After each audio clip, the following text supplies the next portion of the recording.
Sir Praveen గారు forest లో ఒంటరిగా వెళ్ళిపోయారు సార్. వాట్?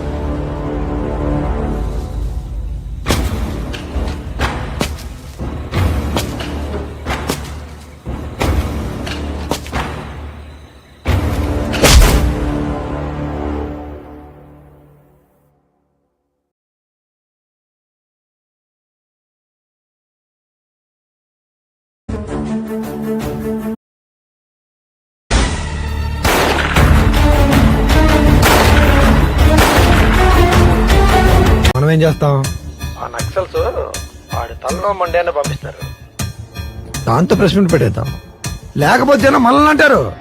Okay sir. చచ్చి విసిగిస్తున్నారు సార్ మేడం వాళ్ళు వెళ్ళమన్నా వెళ్ళట్లేదు సార్. ఆడిపోయాడని అర్థం అవడానికి చాలా టైం పడుతుంది కానీ